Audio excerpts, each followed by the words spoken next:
This is Lexington Climate Action. We used to be Lexington Global Warming Action Coalition. We recently changed our name to Lexington Climate Action Network, or LexCAN. We are the host for tonight, but not alone. In our name, Lexington Climate Action Network, we take the word network very seriously. We have partnered with many people in town, and two of which are helping run tonight's program. One is the Lex Zero Waste Collaborative, and the other is the LPS Green Teams. Now, the next person I will be bringing in to run the rest of this evening is, or to run this next part where you'll get the answers to your questions, is Hien Wen, and she started the Lex Zero Waste Collaborative. She's the co-founder, and they are a new nonprofit to Lexington. We're very happy to have them. And the other is LPS Green Teams, which many of you know through either if you have kids in the school or because you pay attention to what happens to our trash. So Hien, if you would like to take it from here. Thanks, Ricky. So just a brief introduction to Lexington Zero Waste Collaborative. We were incorporated in 2020. We're a 501c3 nonprofit organization dedicated to raising awareness and taking action to address the impacts of our consumption choices on the well-being of the earth and all life on it. And we seek to increase adoption of sustainable practices by individuals, organizations, businesses, and government through advocacy, access, and education. And if you have just joined us, we had shared earlier a series of 3 questions related to the waste in Lexington.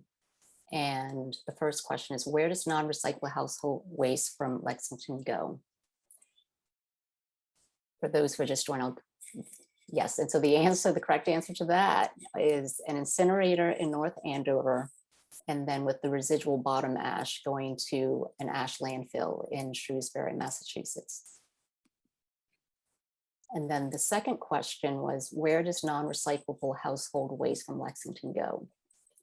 Oops, sorry. Sorry. So as you can see in this map that Mass DEP put together, the red dots represent the active incinerators, and the black dots are the landfill locations. And so here you can see very close to where the incinerator, where Lexington's waste goes, is the town of Lawrence, Massachusetts, which is a recognized environmental justice community. And then likewise, the landfill where the ash goes is right next to Worcester, which is also an environmental justice community. And then second question, what material makes up the largest percentage of household waste? And the answer is food waste. It actually makes up about 25% of the waste that we throw away. And if you think about it, in Lexington, we throw away over 8,000 tons of trash. And so approximately 2,000 tons of that is food waste that's getting incinerated. And the third question, what industry creates the most plastic waste? Turns out it's packaging, with much of that being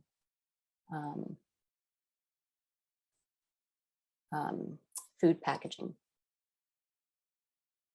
And you can see in the next slide that 40% of plastic produced is packaging that's used just once and then discarded. And that represents 161 million tons of plastic that is being used once and discarded. So as we dive into tonight's conversation with our guest speakers, I'd like for you to keep in mind those facts and statistics and think about what we can all do to get to zero waste. So we are honored to have with us tonight Lauren Fernandez from the Conservation Law Foundation. Unfortunately, her colleague Kirsty Pecci had an urgent matter and couldn't be present tonight, but we're delighted to have Lauren here with us.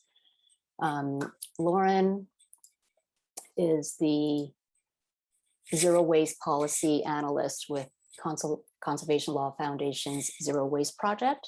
She's based in Boston and works on creating healthier, equitable communities through zero waste systems and policies. She's passionate about zero waste education and amplifying the work of Black, Indigenous, and people of color zero waste advocates. And with us tonight also is State Representative Michelle Ciccolo.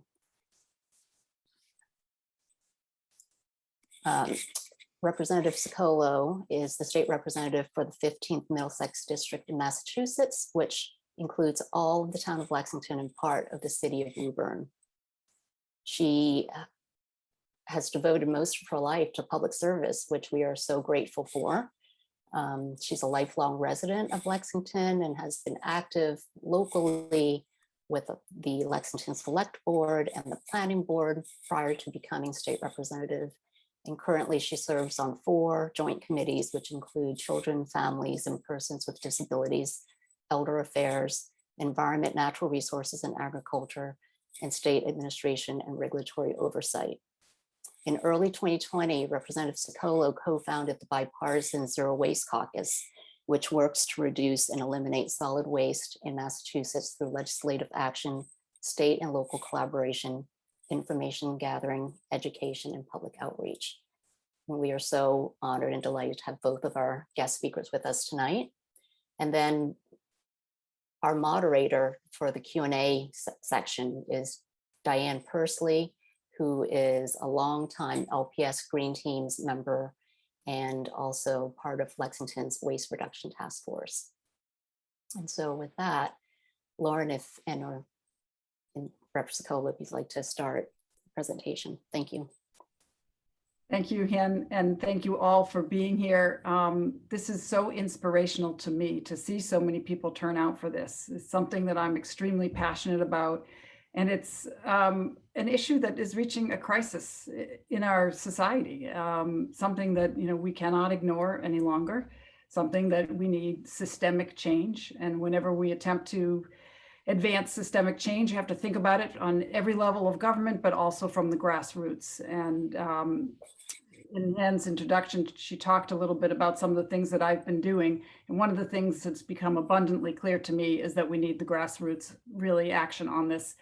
Lexington is no stranger to grassroots, the green teams, and the recent Zero Waste Collaborative are just amazing organizations, and the work they're doing is tremendous. You all probably could be giving this presentation tonight, but I'm going to go through some slides and we're going to talk a little bit about waste in Massachusetts. I'm going to share a little bit about what's going on with the Zero Waste Caucus, as well as our legislative priorities. And then toward the end of the presentation, we're going to brainstorm with you all a little bit about what we might do to reduce food waste and packaging in particular coming from our grocery stores. So I'm going to start the slides in just a moment. Let me see if I can get the screen share going. There we go.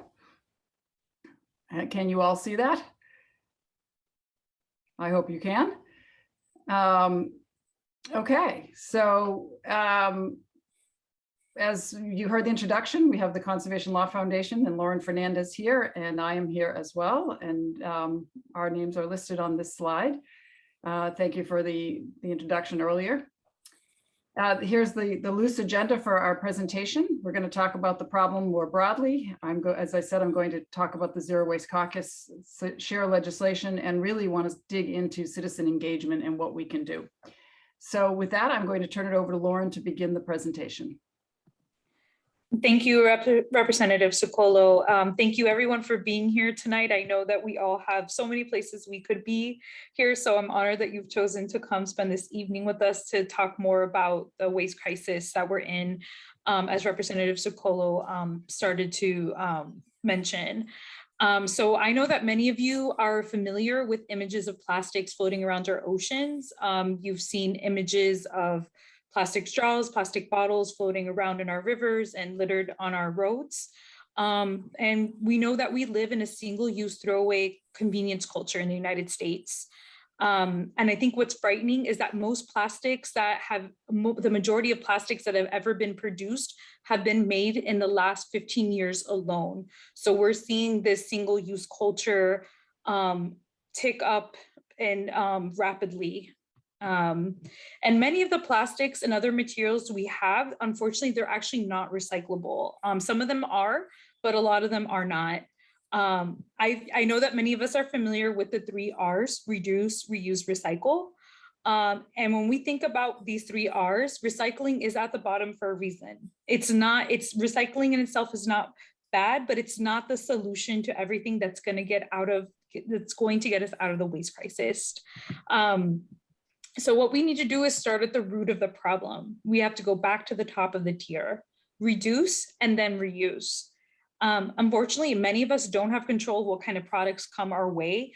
I know personally for me, I have done many personal experiments in my life where I try to figure out how can I recycle this, or I calling recycling companies near me, or trying to figure out, is this clamshell that I just bought full of strawberries from the grocery store actually recyclable? Is this plastic Starbucks cup I just bought an iced coffee and actually going to get recycled? And I didn't have any control over what that product came in, and neither did you. So we can't control if something's recyclable or not, unfortunately. But that's where it comes back to holding companies responsible, because they were the ones that help produce those products in the first place. They're the ones that have purchasing power. And so they're the ones with power and resources to help fix our waste crisis. So I want to go over a little bit about what our waste problem looks like in Massachusetts specifically. So as we heard at the beginning of the presentation, the majority of our waste does come from organic materials, food waste. So think of things like banana peels, avocado peels, other types of foods that end up in landfills, incinerators, burned. And that's really unfortunate because a lot of those materials could be composted. But again, we don't always have the infrastructure in place to do things like municipal composting. It's not something that's accessible to every household throughout the Commonwealth.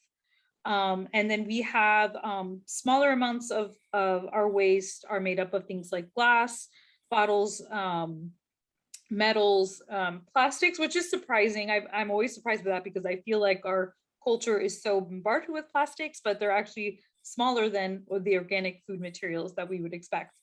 We also have papers, construction and demolition materials, other kind of household hazardous waste materials, things like cleaners or other things, like that. And then a small percentage goes to electronics. An interesting fact I have about Massachusetts household waste is that if you were to divide up how many pounds per resident in Massachusetts produces of waste per year, each of us on average is throwing around 650 pounds a year. But that's just for our residential household waste. So that's not including, trash that's made at like your local restaurant or grocery store, doctor's office, other places. So that's only considering like what's coming out of your personal household. That's the average. So, and within that waste, about 40% of that is residential waste, and about 60 is commercial, industrial, or institutional waste. Every city and town is different, but that is a lot of waste.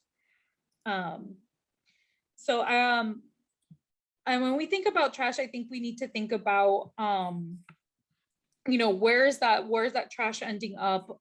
What could have been done with it instead? As we were seeing, we have this huge amount of waste of food materials. A lot of that could be composted. And then we also have the problem of plastic pollution. And I think that's really important to touch on because unlike things like glass and metal, which are much easier to recycle, plastic can only be recycled so many times.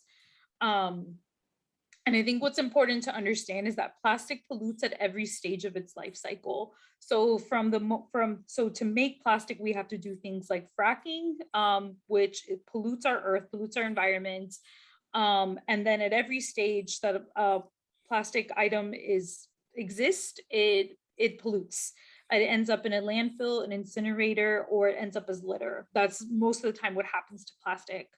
It's important to note that also plastic is toxic, and there are about 7 different types of plastic, several which have been proven to be toxic to human health. And it's very energy intensive as well, not only harmful to recycle some of these plastics or try to reuse them, but it's also energy intensive to do so. This is not a sustainable solution. So I think really our focus needs to be that we need more sustainable, healthy alternatives to look at.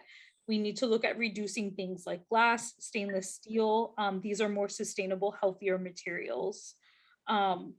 We do need plastics in certain settings, such as like medical devices, but humans have shown that we have lived and we can live without so many plastics. So our solution is to stop producing so much plastic and to realize we can live without it again. Lauren, did you capture everything? We're tag teaming this presentation. I want to make sure as I roll the slides forward that she got everything she wanted to say on that slide. Yes, I did. So I'll hand it back over to you, Representative Ciccolo. Terrific. One of my favorite statistics, or actually it's not a favorite statistics, it's a horrendous statistic about plastics, is that by 2050, it's estimated that there'll be more plastics in the ocean than fish. And we are on a course by 2030 for plastic to be more toxic and harmful to the environment than coal presently is. So it's obviously a very serious crisis. And as was described before, incinerators are almost always, and landfills in environmental justice neighborhoods or adjacent to them, where what we're burning and what we're burying is getting into our water and getting into our air and getting into our tissues in our body and making us unhealthy. So 2 years ago, I founded the Zero Waste Caucus with Senator Lewis on the Senate side as my partner. And it's really taken off, and it's been extremely exciting to see the level of interest. I think there's a growing concern among all of our legislators that this is something we need to address. So I'm just going to tell you a little bit more about the caucus. We don't yet have an official website for the caucus, but we have an intern working on one. And you can find information on my website about the caucus itself. So that's why that link is there. And I believe I just want to give a shout out to Abby Kutrumbis, who is here assisting me today. And she's going to put some of these links in the chat for those who might want to save the chat or follow the links later, since you can't navigate from them from these slides. Okay, so we have 48 legislators strong now in our caucus, and it's bicameral and bipartisan, which is pretty exciting that we actually have one Republican member, and we're trying to recruit a few more Republicans to join us so it can be truly bipartisan. But most importantly, we're collaborating between the 2 branches of government, between the House and the Senate. And among us, we filed 41 pieces of legislation. I think I have 4 waste reduction pieces myself. And there's some really exciting and important bills. And what we're doing is trying to prioritize and be very strategic about how we advance these issues, because with 200 members in the legislature, if you don't have a strategy, things don't move forward very effectively. So you can see that we're focusing on advocacy, education, and information gathering for our membership, so we can actually teach the membership about things that they need to understand. So we have a statement of purpose. And I'll let you read that, and it'll be on the slides later, which I assume will be shared. And this slide has got too many words on it, but the key things are that I just want to highlight that we're taking a variety of approaches, not just legislation, but also working at the local level with partnerships and collaborations, but at the state level with the administration and specifically with DEP. So we've done some efforts to weigh in on some of the regulatory changes that DEP has been considering. We've been advocating for an increased staff at DEP, because right now they don't have the capacity to do adequate enforcement of the existing laws we already have on the books. And we've been helping to impact the new solid waste master plan, which was finally released after being in delayed due to COVID. The master plan came out, and I was tickled to see that one of their changes that they made in the plan was to work more closely with the Zero Waste Caucus. So I take that as a good sign that they know we're here, and they know that we are going to be on their case, but also their partners in helping to advance the things that we need to advance together. So as I said at the beginning of my remarks, we're not going to make change unless we attack this from every level of government, even considering the global impacts, and right down to, most importantly, the grassroots.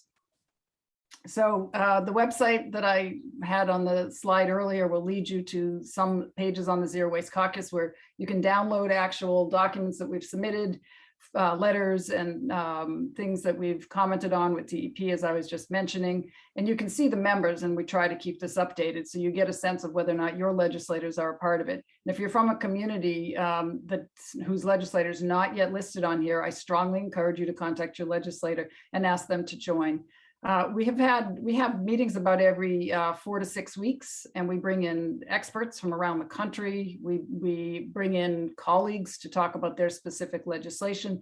And eventually, as COVID continues to wane, we'll do site visits to incinerators and recycling centers and landfills to get a better handle on what's going on out there, out in the field, and to hear testimony of some of the most impacted communities.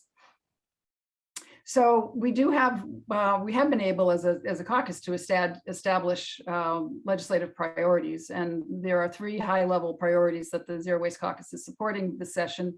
The Plastics Omnibus Bill, which is something that was authored by Conservation Law Foundation and myself and Senator Lewis, with a great level of effort coming from Kirsty Pecci, who is the attorney at Conservation Law Foundation, who is expert in waste issues.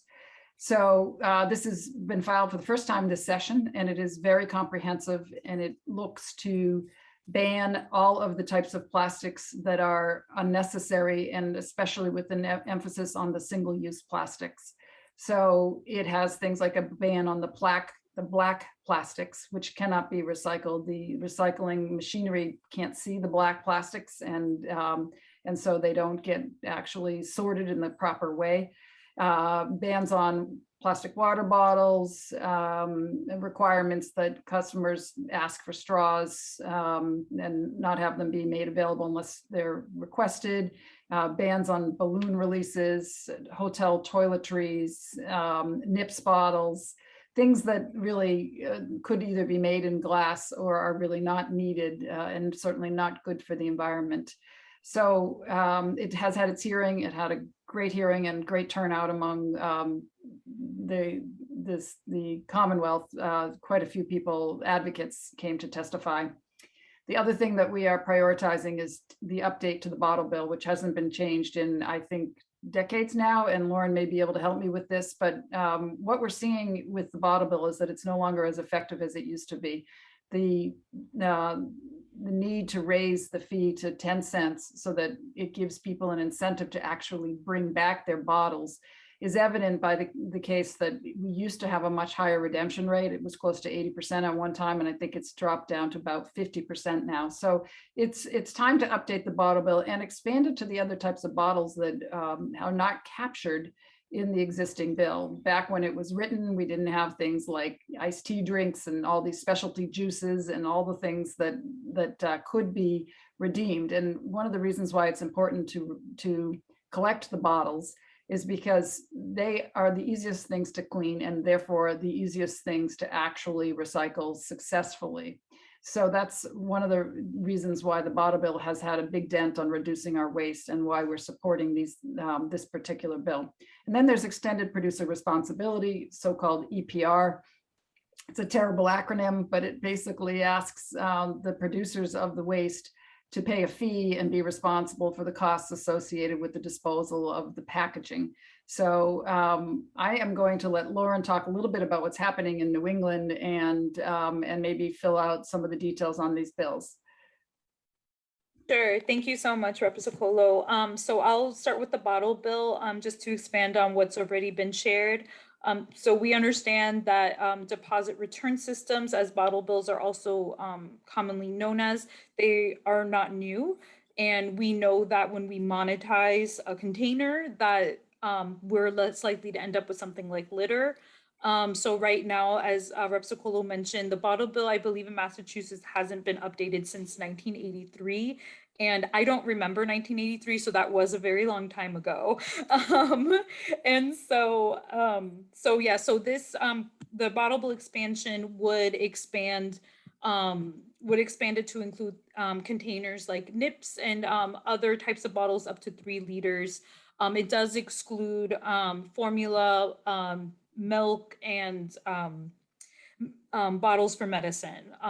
For good reason that it would exclude those, but it includes a lot of expansion to things like water bottles and nips. And we could drastically see our litter reduced around the Commonwealth if we were to expand the bottle bill. Right now, the current deposit is at 5 cents.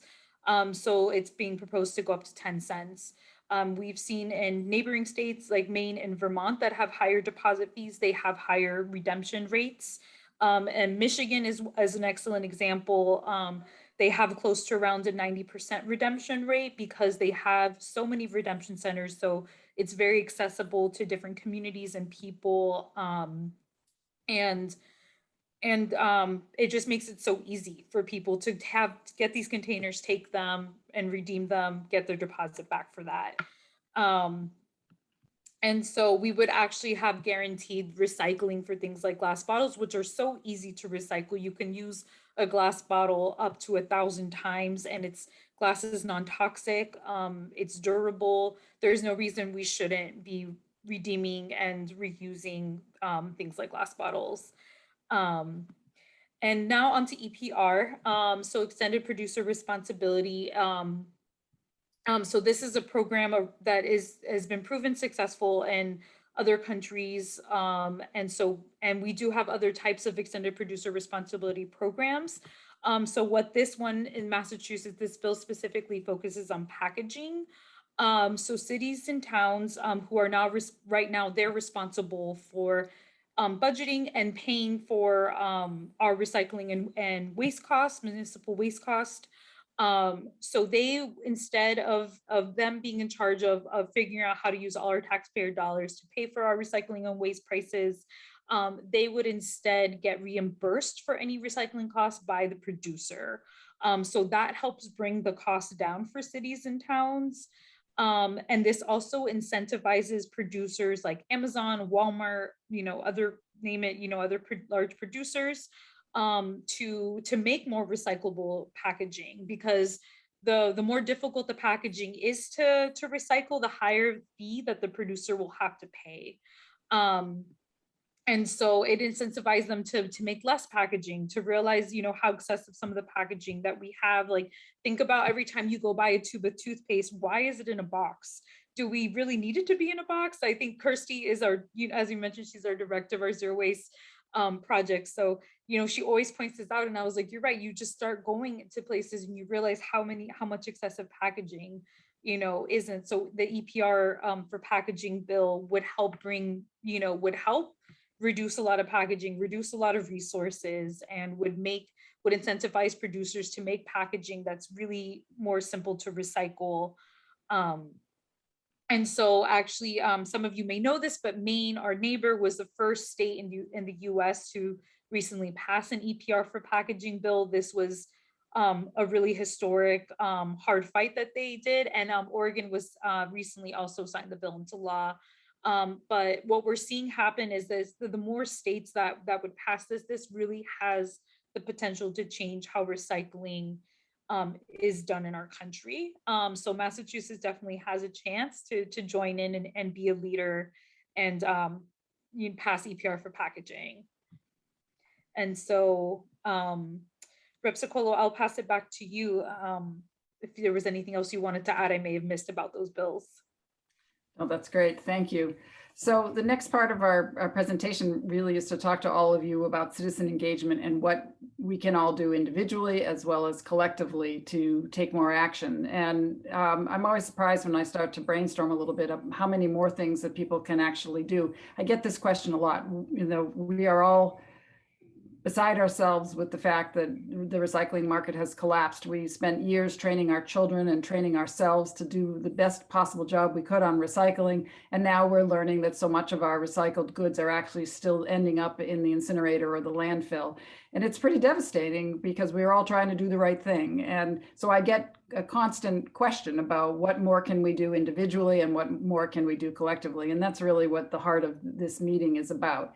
So some of these things are fairly obvious. Talk to your legislators, talk to your friends and family and encourage them.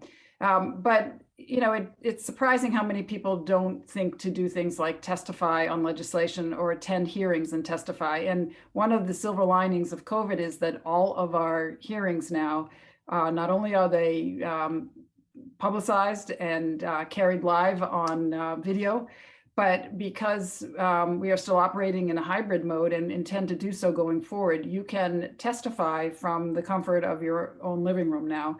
And generally speaking, bills are given a notice of a hearing about a week in advance. We have a very comprehensive website at the state legislature where you can follow the status of bills.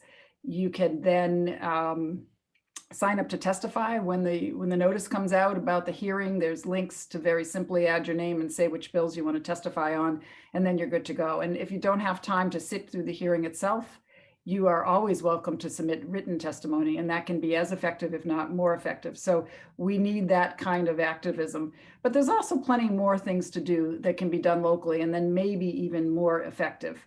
So things like attending rallies and sponsored by the environmental groups. In the next slide, I think I'll show you some of the other campaigns that are going on. And if you're not already signed up with your favorite environmental organizations, I encourage you to do so, because one of the things we're seeing in the world of advocacy is that these groups serve as aggregators of information. And they will send out notices to you about bills that are about to be heard. They'll send out notices about rallies. They'll send out notices about opportunities for cleanups, all kinds of things that where you can engage more proactively in things going on to reduce waste. And you're not then having to do it alone, because you've got a group of people to keep you informed and to do things supportive with you.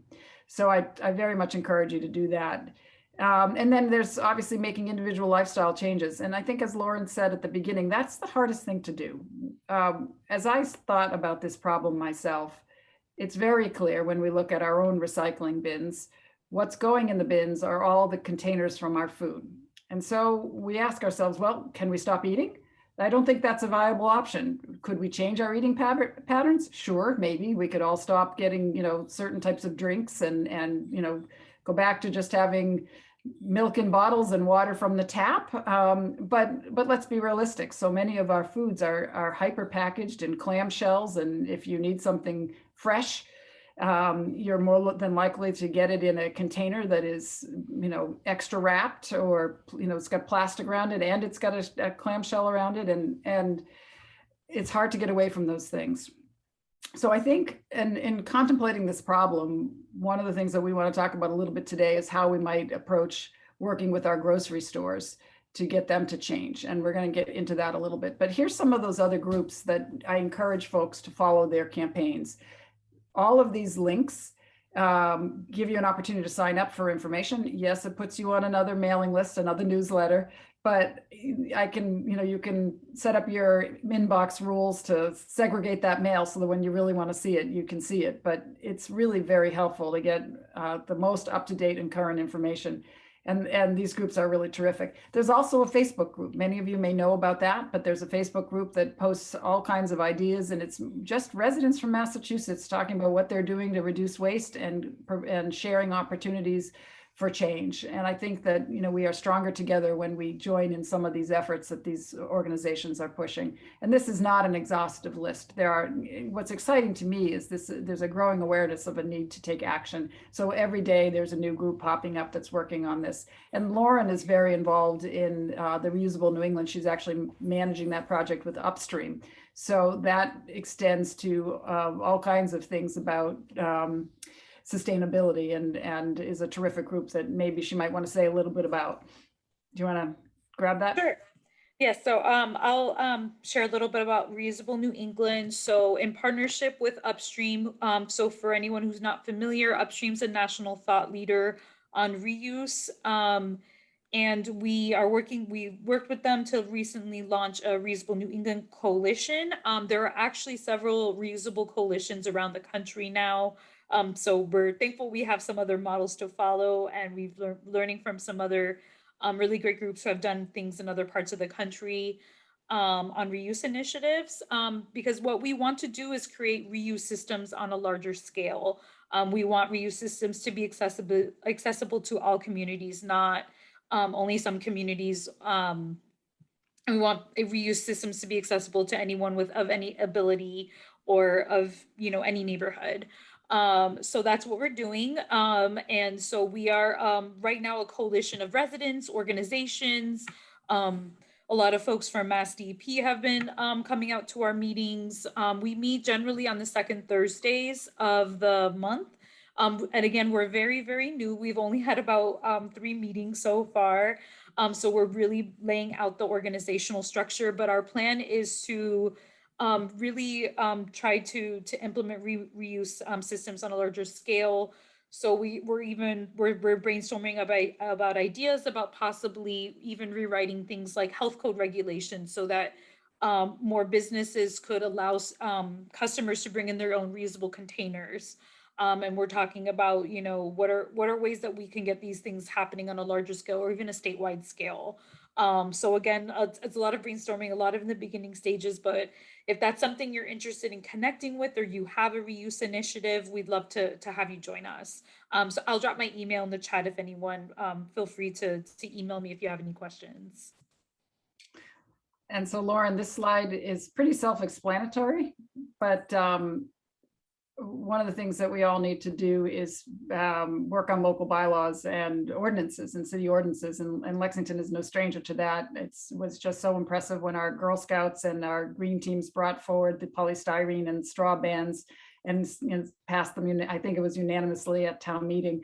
But it's really through many communities taking these types of local actions that it makes it easier for us to have statewide legislation, because it's clear that these are things that the communities individually want, and it helps give our legislators the cover and coverage and courage to move statewide legislation. So do you want to say anything more about some of these communities that have done some amazing things? Sure. When we look at this list, I think we realize how much can get done when there's a local group of residents working together. There are around 351 cities and towns in the Commonwealth. So to realize that about, almost half or a little bit more than half have a plastic bag ban is pretty amazing. And we have our first city in the Commonwealth that banned food scraps, Hamilton. Some of you may have heard about that, but they worked really hard to implement that. So that's that's across the entire city now. We know Cambridge is doing an initiative on mandatory curbside composting, which I think just got started up again recently. May have stopped because of the pandemic.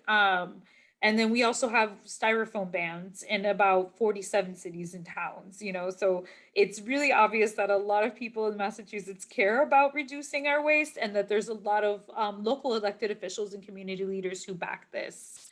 So I think it's really important not to underestimate what we can do at the local level as well. And so I think I've already said some of these suggestions with the bylaws and ordinances, but every day there's a new creative idea about what we might take to town meeting and to city council to regulate things at a local level to help inspire change. We know we have some amazing green teams here and some links to their website. And for those who are here from another town that may not have this level of organization, I really encourage you to check out some of the things that they have done, because it's incredible and inspirational. And I have to give a shout out to Judy Glickson and her articles that she's put on the website about waste and waste reduction. Just impressive that we have that level of commitment and engagement in this community. So now I just want to talk a little bit about the Green Grocers campaign, which is a new and developing concept really that we want to launch with all of you and hope that you will carry it and extend it out to other cities and towns. As I said earlier, most of our waste individually in our households is coming from our food, coming from the packaging of our food, and from the actual organic materials as well. But we have very little control over that. And brainstorming with some folks, some mothers out front from Brookline, from some folks from Conservation Law Foundation, and some of my team members, we've been talking about what would it take to get the grassroots to compel and encourage our grocery stores and our large box stores to change their behavior. And it's not an easy question to answer, but we want to believe that with a more concerted strategic effort that we could actually get them to take notice. So we think that anything to be successful would need to be driven initially by grassroots individual groups in each town, and that each of you can build on your efforts and share best ideas and best practices so that other folks can copy what you're doing and we don't have to reinvent the wheel every time. So some of these statistics were kind of amazing to me too, when we think that the grocery stores have no sense right now of the obligation that they bear, that the amount of problem that they are creating, and therefore it's very hard for us to hold them accountable because they don't even report the status of the plastics that they use and create.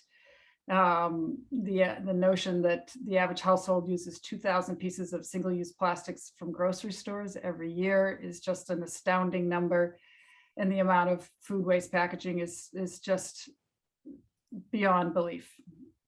But there are some good organizations out there. There are some that are just beginning to dip their toe in the water with some ideas here about what they might do to be more sustainable.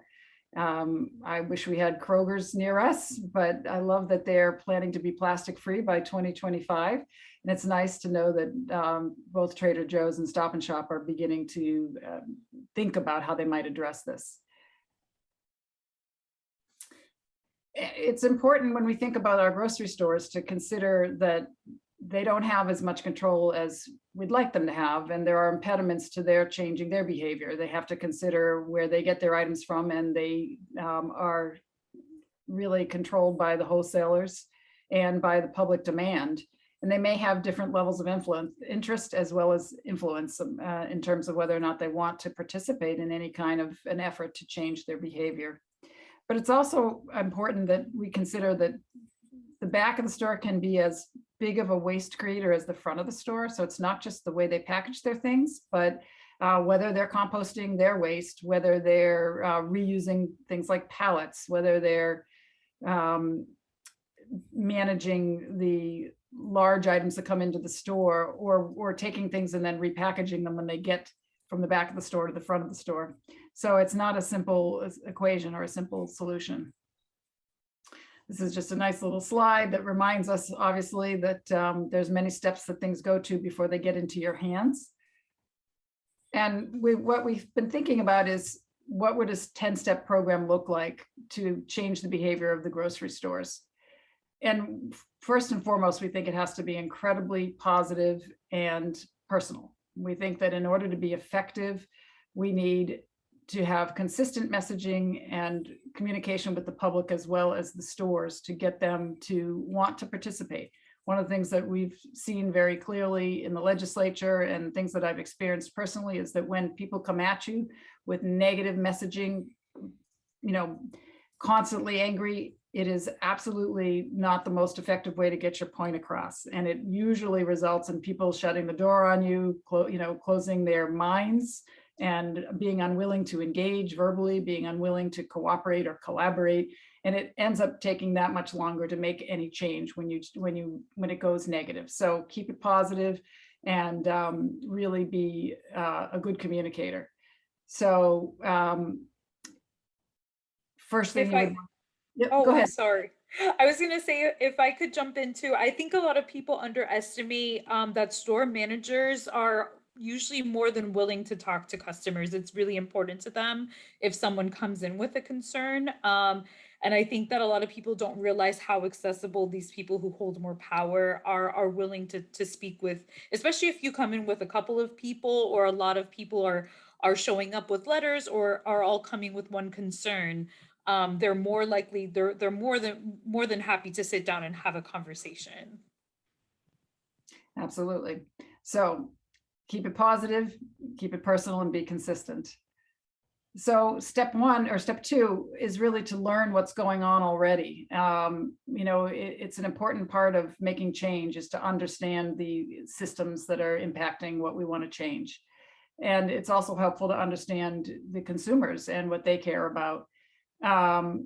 So we have developed some surveys that we will share in a Google Drive at the end of this to ask the public. It's actually ready to go to ask the public if they're concerned about plastic and their level of interest, and then some questionnaires for the grocers themselves to find out whether they even think about this kind of stuff. So learn what's being done, ask the questions, share the information back out to the community. So, and I've already spoken a little bit about gathering data. So I'll ask Abby to put the Google Drive link in so that people can check it out. It's very basic and just in the beginning infancy of some of these tools. And we're hoping that all of you will contribute and add to it and sort of expand what's already there so that we can grow the number of items that we can use as templates and make this even more effective. So, so get your data, talk to your community, talk to your shopkeepers, survey the public, and then survey the shopkeepers. And communicate all of that back out to the shopkeepers. So at every step of the way, we communicate again, because that's where you educate the public. That's where you grow the awareness and expand the amount of people who are actually concerned about this, who actually want to make change. And then meet with them, actually sit down with your shopkeeper and your store owners and bring the data to them. And then I think it's important to set some goals and see if you can get them to set some goals. So for instance, you might ask them if they're not currently composting, that you might ask them that by the end of the year or the year after that they'll begin composting their food waste. If they're not, if they have many items that are packaged in plastic, can you get them to agree to reduce a certain percentage of that packaging if they can work with their wholesalers? If they don't provide paper bags for produce and things like that, can you get them to begin to take those baby steps to do the things that will make the grocery stores that much more sustainable? And set a timeline, I think. Let's see, that's important to set dates.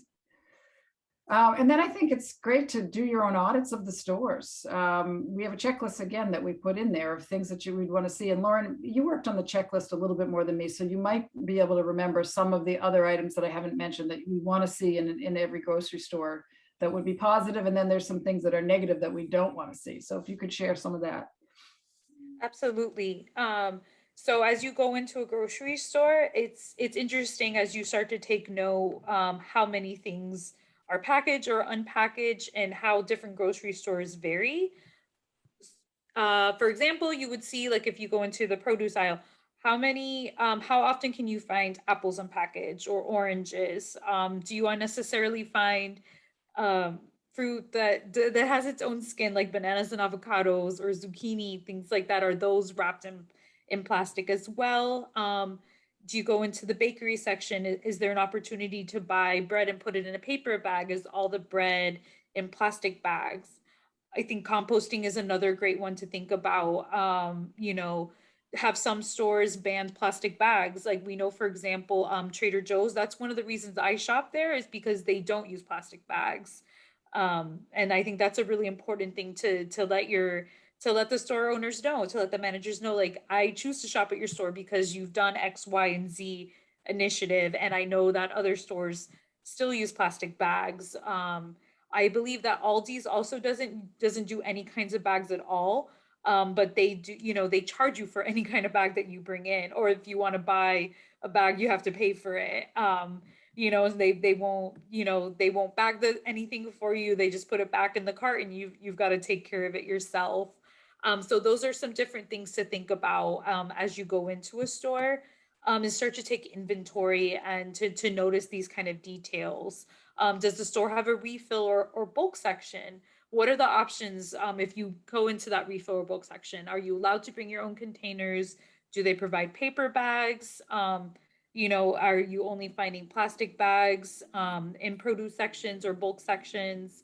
Another thing to be mindful of is a lot of items now are claiming to be compostable when they're actually not.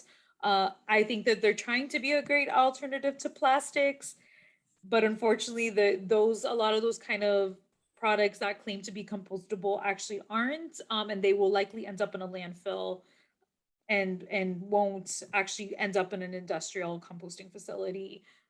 So those are some different things to be mindful of when you're going through a grocery store and starting to take note of the waste and how they could start reducing their waste. And watch for black plastics. One of the things that always surprises me is how much black plastic has cropped into our stores, especially with the prepared food sections. And some of my favorite stores are some of the worst offenders. And you know, I think myself, when I consider what changes I would make individually in my own behavior, it's, you know, maybe fine that I would stop buying those items in black plastic, but what good does it do if I don't communicate that to the store? And so the next step is really in a very polite and friendly way to tell them that, you know, maybe today you didn't buy the grapes because they were in a clamshell in a nice letter. And maybe tomorrow you tell them that you didn't buy the provolone cheese because it was packaged in a black plastic box.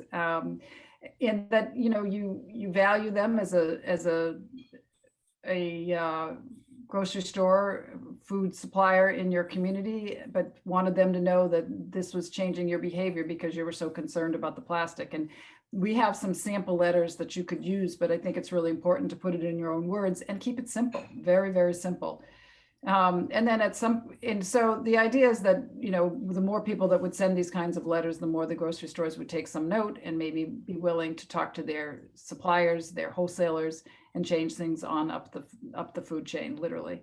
And so we're getting to the end of this, and you know, there's still also the more drastic step that you would essentially tell your store that you're not going there anymore because they haven't made any change, but you want to give them an opportunity first with many, many letters and large groups of people working on this together in the grassroots to change their behavior. So there's lots more that your teams can do. This is, you know, we don't have an exhaustive list here, but we think about the brainstorming of a concept of giving our grocery stores some kind of a certification for the ones that meet our goals. And if our communities of organizers, our grassroots, come up with a set of standards that they would want to roll out townwide or regionally, that would be an amazing thing where you could essentially give these stores a checklist, and if they meet those initial requirements, that they would then get your certification as sort of a green grocer.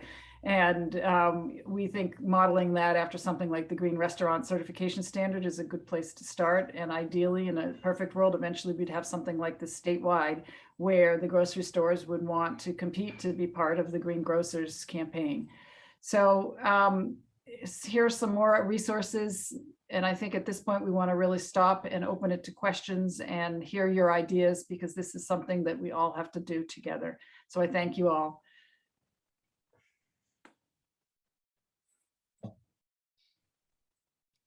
And back to our moderator, I think. Hello. Hi. Good evening, everyone. I'm Diane Persley. I was introduced earlier. I am a member of the Lexington Public Schools Green Teams, which, for those of you from outside of Lexington who may not know, we're an alliance of volunteers across all 9 of our public schools here in Lexington. And we focus on composting the school's food waste at lunchtime.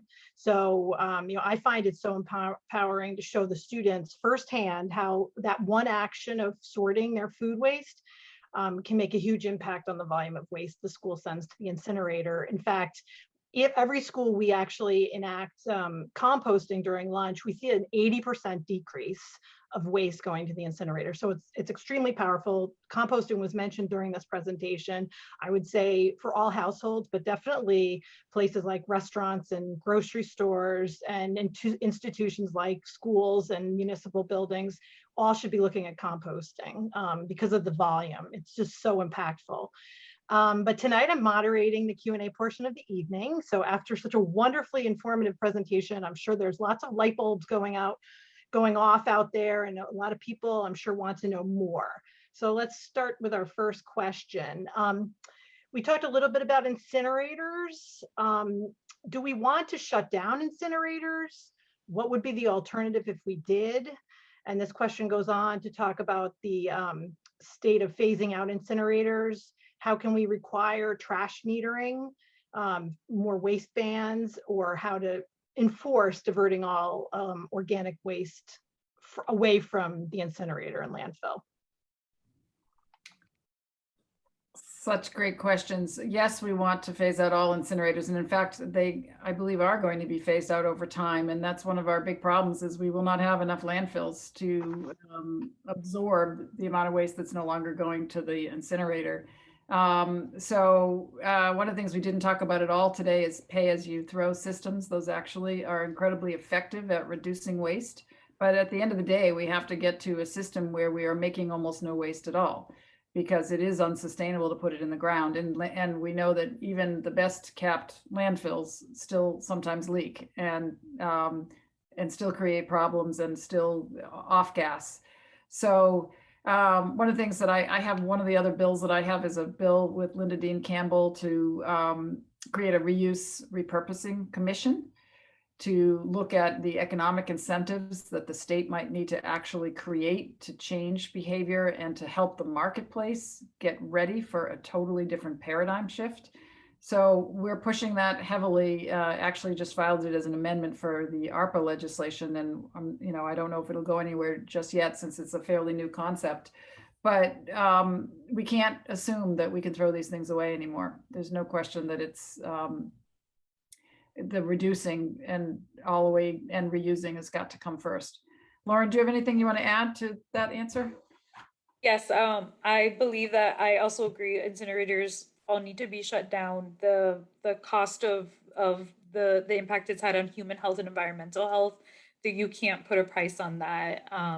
And that the incinerators are disproportionately impacting Black and Brown communities, lower income communities, communities that are marginalized and already overburdened, is also something we have to keep in mind to think about who are the communities that are carrying these burdens as well. We have so many excellent solutions that we've talked about here tonight, so much zero waste legislation. I don't see a reason why we couldn't do something like statewide composting, why we couldn't bring so much of that material out of that we were putting in landfills and incinerators, why we could not put that back into the earth where it came from as it was intended to go back into, why we couldn't take all these glass bottles out and reuse them, why we couldn't implement so many large scale reuse systems. There's so many excellent solutions. It's about reallocating our resources and deciding what do we want to invest in. So as far as what is the alternative though to shutting down the incinerators, or is the answer zero waste? So we would not be sending anything to the incinerator. We would be able to find places to put all of these materials. Absolutely. But as Ricky Papo points out, the first R is refuse. Buy only what you need. I love that comment.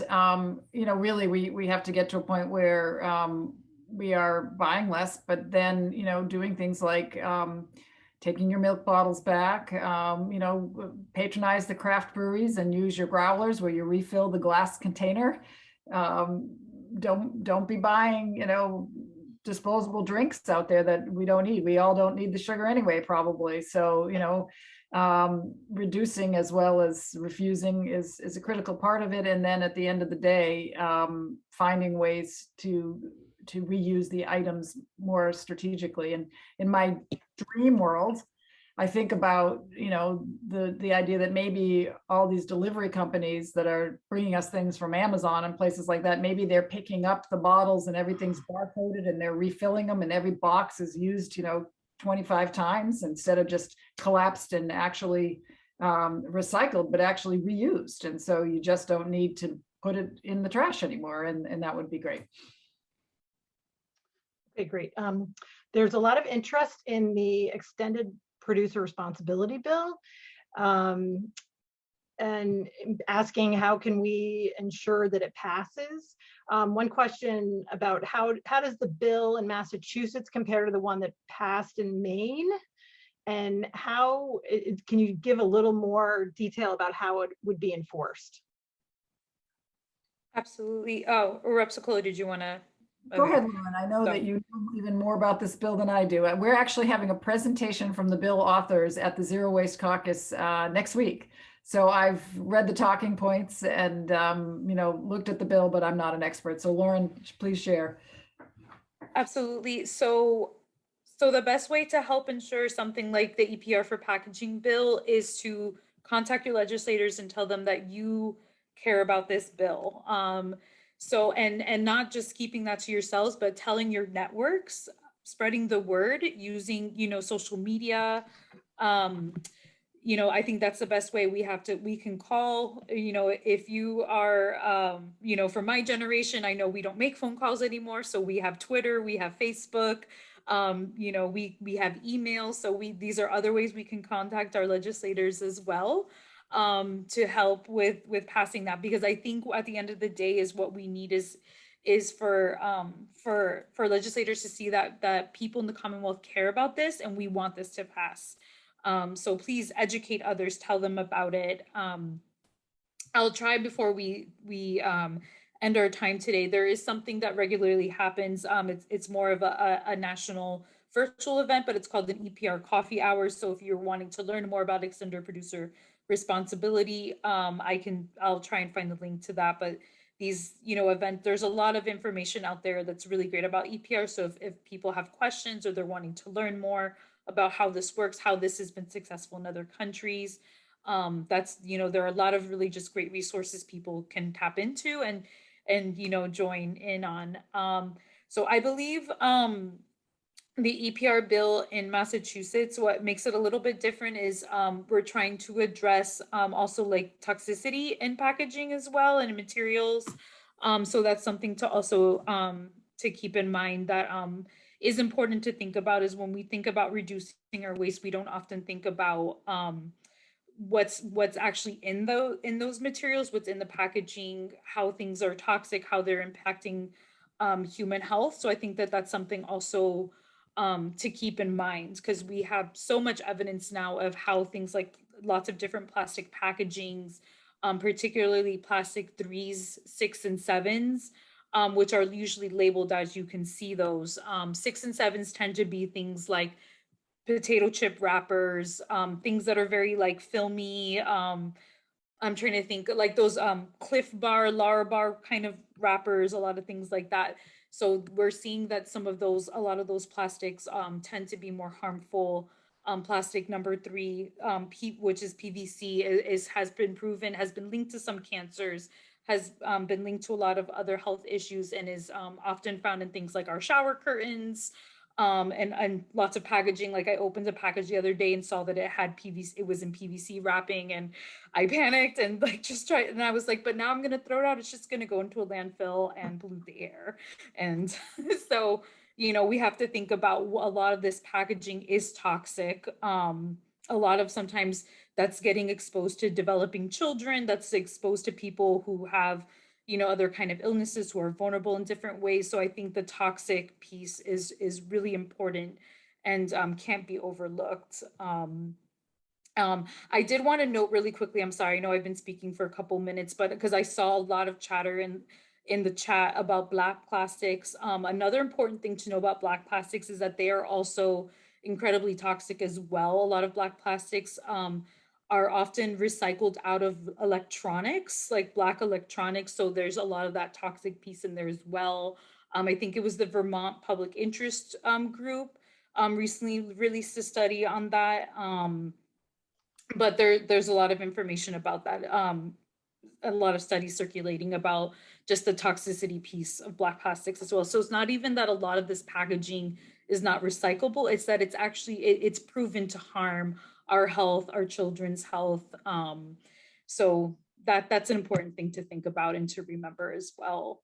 So please spread the word about EPR for packaging, and I will try and find that link now to EPR coffee hour, because I think that would be something a lot of people would be interested in, it sounds like.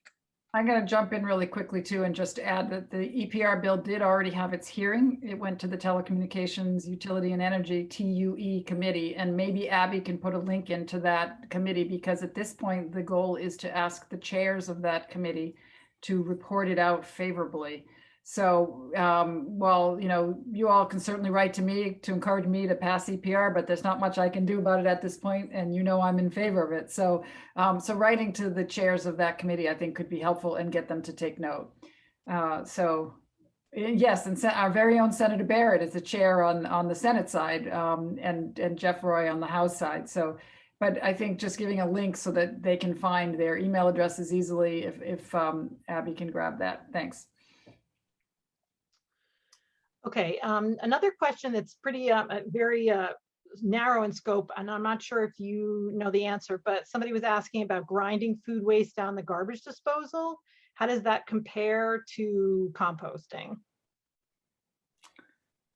Do not either of you? My best understanding is that garbage disposals are incredibly bad. It basically sends everything into our wastewater stream, and then has to be filtered, and it gets turned into sludge, and in some cases that sludge is then burned or buried, and it's not when you compost it, it gets turned back into healthy earth that is rich in organic matter that can be used to grow crops. And the composting is absolutely the way to go. And in fact, about 15 years ago, when my garbage disposal broke, we didn't replace it, and we haven't looked back.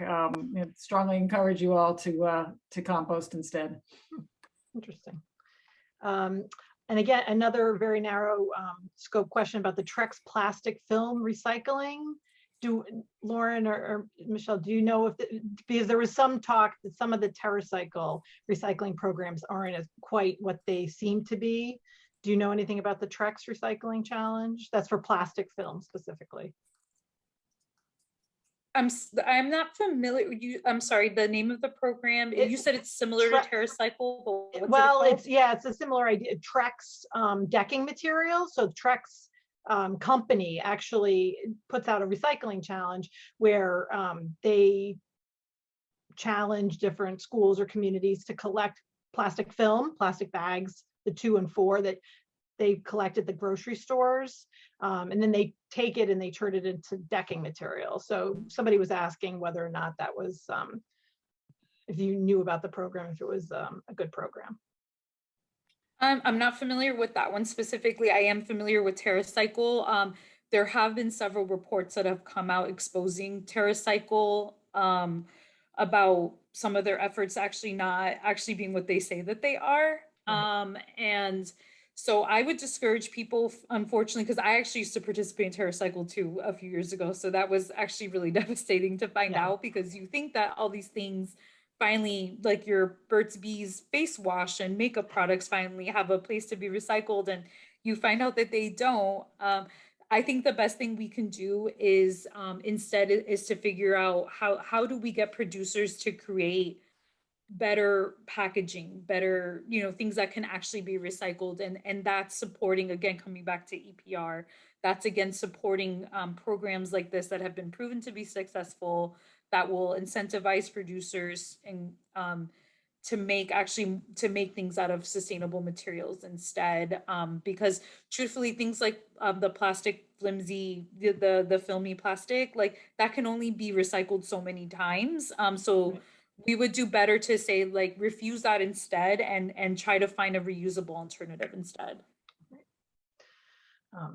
Okay, so there are some questions about the plastic lobby and specifically with the bottle bill.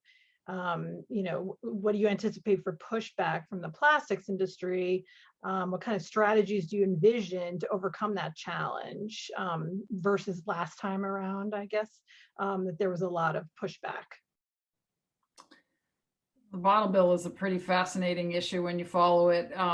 There was a referendum that failed, some people may remember, but there are a variety of reasons why it failed. Certainly an awful lot of money put into trying to defeat it. But I think we're living in different times. One of the things that was used against the bottle bill campaign was the notion that cities and towns would lose money from their recycling. And what's interesting is this was not actually promoted by the Mass Municipal Association, but by the plastics law and beverage company lobbying groups. And so at least the paradigm has shifted this time around, because the plastic that's being disposed of in our recycling bins is no longer a cost benefit. It's a cities and towns are no longer making money off their plastics recycling. It's a cost burden. And so they can't use that against us. Messaging is always a challenge, as is having enough money, but that's why the grassroots has to be active. And organizations like MassPerg and CLF are at the forefront of galvanizing the public to participate in these campaigns.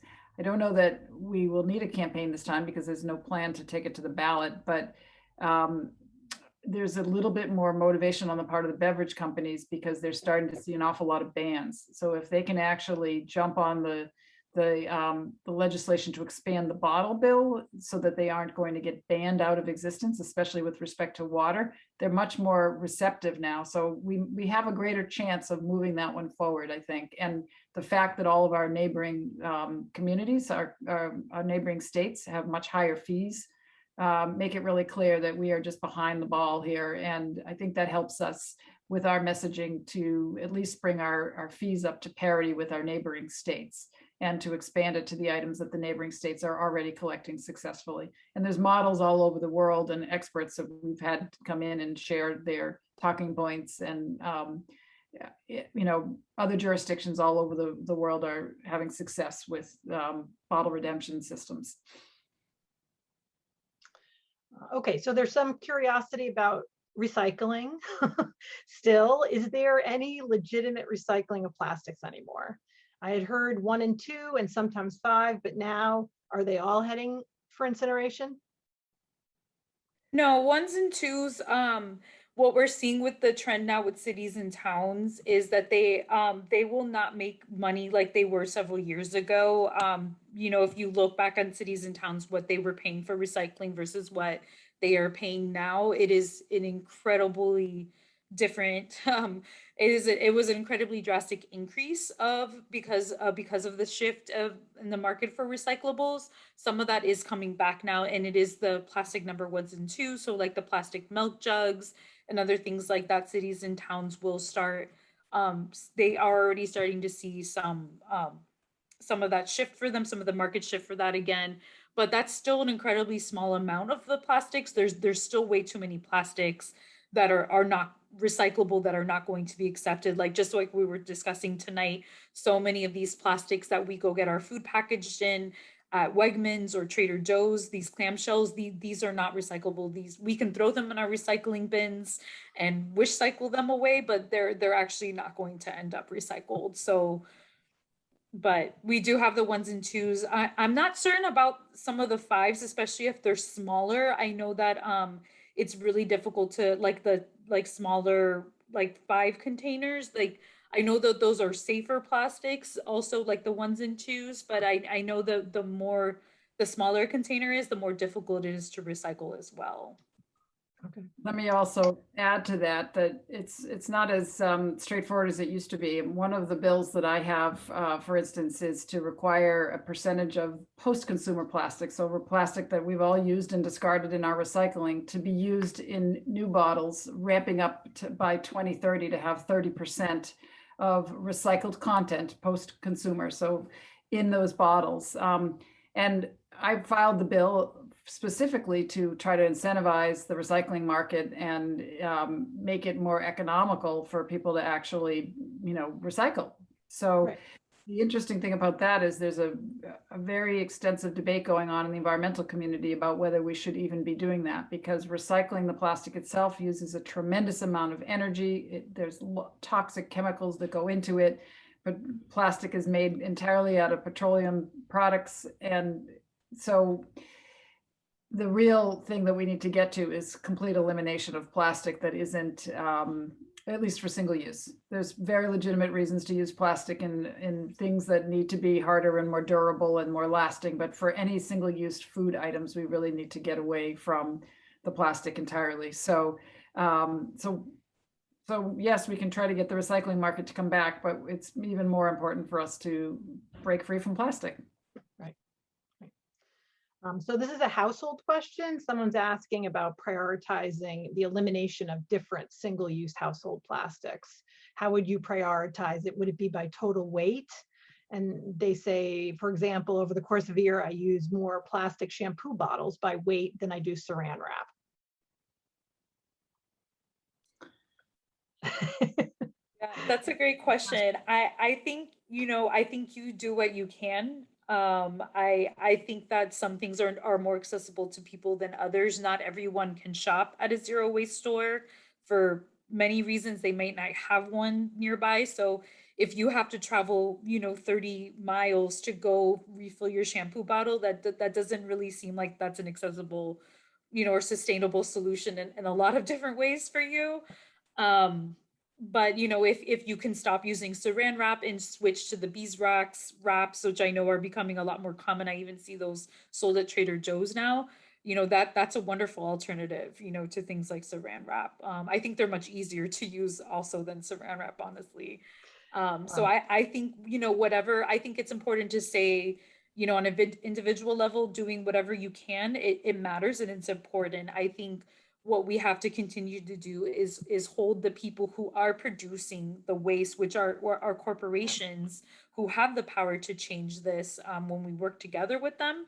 I think that it's kind of holding them accountable to really make the changes. That's where we're really going to see the impact. Right. And I'll add, since specifically shampoo bottles were mentioned, you can also think of using a shampoo bar instead of a bottle of shampoo, not only for the plastic, but also the transportation costs of shipping water around with your, concentrated shampoo. So if you use a concentrated shampoo bar, it will last you longer than a shampoo bottle, and it will be more environmentally friendly. No plastic. So and I'll jump in and add, I try to think about the frequency of the use of the item. And so with something like shampoo, you might throw that bottle out every 3 months, maybe. I don't know how fast people go through their shampoo, but other things like peanut butter, there was a time when we were going through a jar of peanut butter a week. So I've made the switch to always buy my peanut butter in glass. And then I save the jars. And almost all of my packaging now is going into glass jars that I've already used. So I don't need saran wraps and plastic wraps. And I still have a few Ziploc bags and I wash them out. It sounds completely crazy, but I buy good quality ones if I'm going to buy them at all, and I use them 15, 20 times if I can until they crack and split open on me. But yeah, I'm using glass for almost everything now instead, and it works fine. And that's the easiest way to store your food and the safest, especially if you're going to reheat things in the microwave. Yeah. Okay, so another question about PFAS in food packaging. Could either of you speak a little bit about that? Very scary. We are finding that PFAS is in absolutely everything. It's in the linings of pizza boxes. It's in the linings of takeout food containers. It seems to be everywhere, and more frightening, it's now in all kinds of water in the Commonwealth and across the country.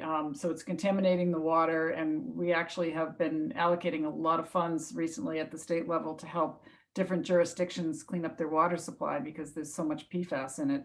And it is a carcinogen. It's a chemical that causes inflammation in the body, disrupts hormones. I don't know. I'm not an expert about PFAS specifically, but when you have takeout food. So another crazy thing, but when I go to a restaurant, I bring a glass container with a lid, a solid lid, and I put my own takeout food into my own container and refuse the brown cardboard boxes that are lined with PFAS. But if you do get food in that, don't reheat in something like that.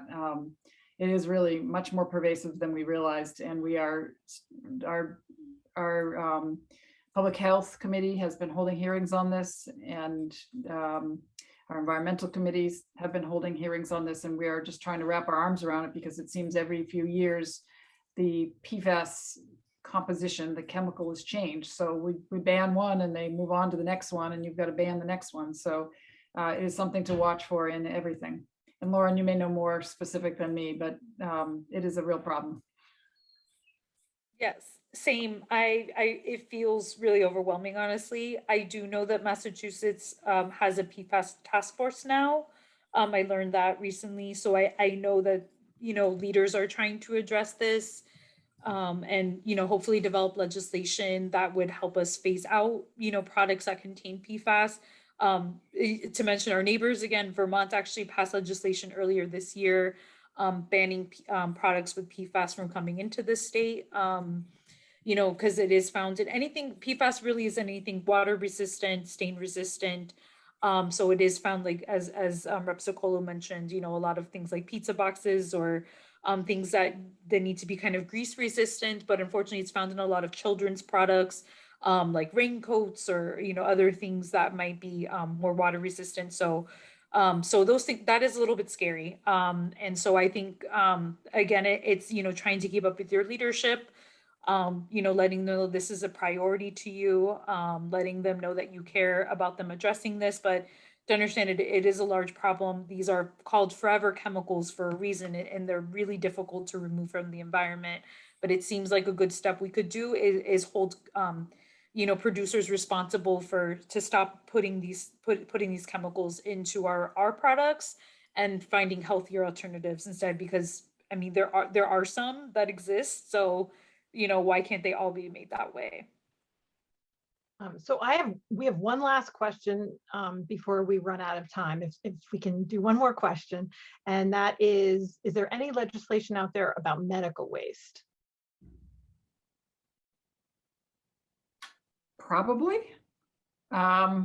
but I don't know it off the top of my head. I did put in the chat that the Board of Health does collect medical waste, expired prescriptions, and over-the-counter drugs, and that's the safest way to dispose of them, because you definitely don't want to flush them. The drugs get into the water stream, and throwing them out and incinerating them is probably not ideal either. So they can be collected and sorted and separated and treated as hazardous material. I guess I actually don't know what the Board of Health does, but their alternative is better than simply disposing them in the trash.